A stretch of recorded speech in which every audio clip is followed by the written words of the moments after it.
Passons maintenant à la verrerie dédicacée à la synthèse organique.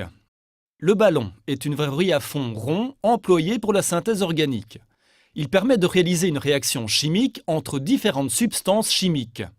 Il dispose de 1, 2, 3, voire 4 cols rodés dans lesquels tous les types de bouchons et de verreries peuvent venir s'adapter. Le rodage est le diamètre interne du col et s'exprime en millimètres. Le bouchon à jupe rabattable est largement employé en synthèse organique. Sa texture en caoutchouc autorise l'addition à la seringue de composés chimiques tout en restant en milieu isolé.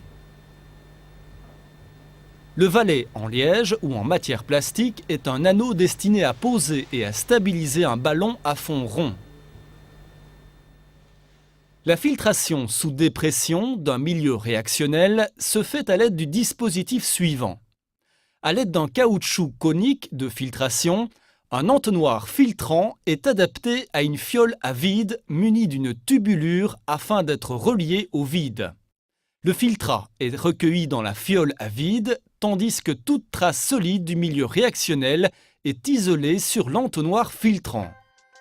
Le thermomètre, gradué en degrés Celsius, est destiné à mesurer la température d'une solution ou d'un milieu réactionnel.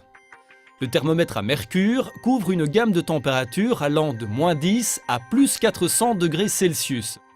Cependant, il a largement été remplacé par le thermomètre à alcool pour des raisons évidentes de toxicité. Ces thermomètres ont également l'avantage de lire les températures négatives. En effet, ils s'échelonnent de -90 à +250 degrés Celsius. À l'heure actuelle, on privilégie l'emploi de sondes digitales de température, qui ont un spectre plus large et qui sont nettement moins cassantes que les thermomètres classiques en verre. L'ampoule à décanter possède deux ouvertures opposées. L'une est fermée par un bouchon, l'autre par un robinet terminé par une tige creuse. Elle est destinée à recevoir un mélange de deux phases liquides non miscibles.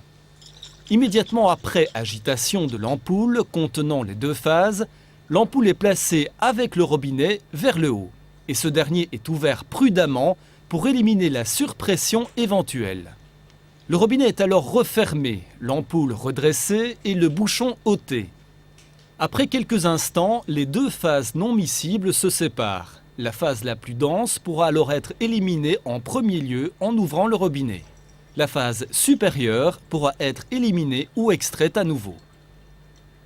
L'ampoule à brome possède une tige entourée d'un rodage permettant de s'adapter hermétiquement au col d'un ballon et ce pour y ajouter un réactif. Le tube à chlorure calcique est un tube ouvert rempli de morceaux de chlorure calcique maintenus par une bourre de laine de verre à chaque extrémité.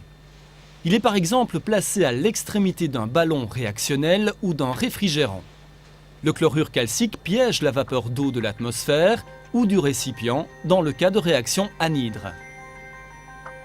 Le réfrigérant est un tube rodé creux à double paroi. Il est généralement placé sur un ballon rodé contenant un milieu réactionnel destiné à être chauffé. Un courant d'eau froide parcourt l'espace compris entre les deux parois, l'objectif étant de condenser les vapeurs de solvant ou de réactif. Le réfrigérant est connecté au liquide refroidissant par un tuyau en plastique souple adapté aux tubulures du réfrigérant, de façon à ce que ce liquide parcourt du bas vers le haut l'espace contenu entre la double paroi.